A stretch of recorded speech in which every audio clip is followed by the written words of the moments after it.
Hello, in this video I'm going to be telling you why you need to buy the GoPro Hero 5 Black even if it's 2019 coming up.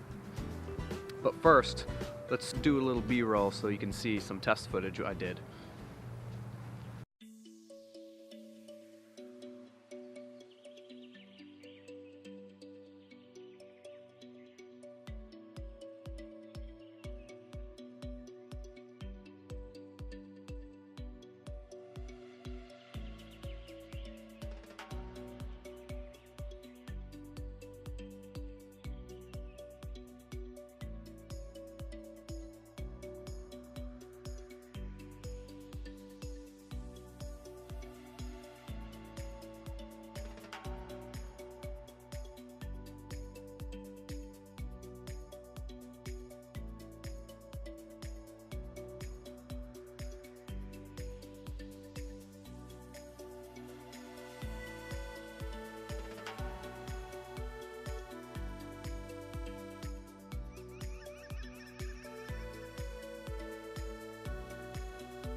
Alright, so the GoPro Hero 5 Black has been out since 2016, and that makes it 3 years old now, because it's 2019 this year.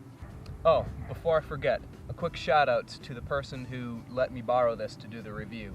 Shout outs to Mitchell Shreknologies, that's right, that's my friend who made a YouTube channel just to make fun of mine.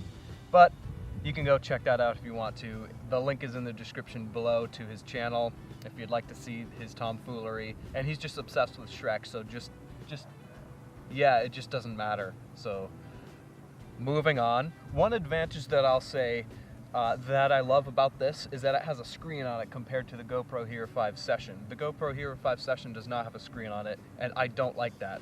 I mean, I can use the app on my phone so I can see the screen, but I really don't like having to do that every single time because I like having the screen on the back of the GoPro Hero 5 Black so I can see everything I'm doing. I can see my shots, and it's a touch screen as well. So I'm going to say that I highly prefer the Hero 5 Black over the Session. Why? Well, that just has so many more features to it. An example of that would be the frame rate. I love slow motion shots. I think slow motion is fantastic, and you can get some fantastic B-roll with it, and also a lot of action shots without any, and slowing it down without it skipping. You can slow down high frame rates significantly without any skipping at all. There's one frustrating downside to that, and that is that it can shoot up to 240 frames per second, but only in 720p resolution. It can also do 120 frames per second in 1080p, so that is actually pretty nice if you want to get into some sports shots. Yeah, I'm just sitting in a soccer field right now, and if you were expecting some cool cinematic soccer kicking, then I'm sorry, you're not going to see any. Right now the hype is the GoPro 7, and that apparently it has insane image stabilization, but really if you just think about it, try not to get wrapped up in you always have to buy the new camera or you always have to buy the new tech that's out, because you don't. This camera is only 3 years old and it's fantastic. I love it. And you should really get yourself this. Don't buy yourself a GoPro Hero 7 without first buying a Black to see if you actually like the camera in the first place, okay? Because then you're just going to waste a bunch of money trying to sell it again, alright? So try to test yourself with one of these to see if you even like having a GoPro in the first place before going for something more expensive that has a lot more options and better image stabilization. You can buy one of these fellas for about $280 refurbished. You want to buy a refurbished, you don't need to buy it brand new.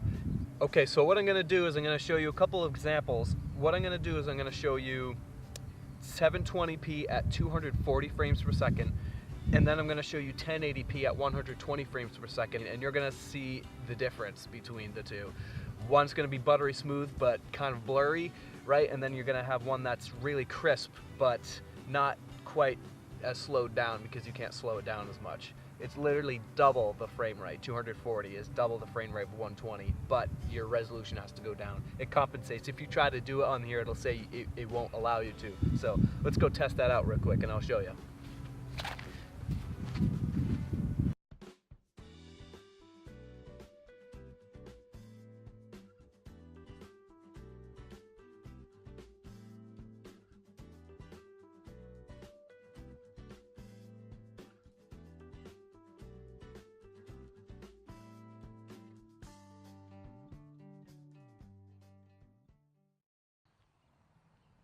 That's going to be it for this video, guys. Thank you so much for watching. Please hit that like and subscribe button down below if this video was helpful at all to you, and I'll see you next time.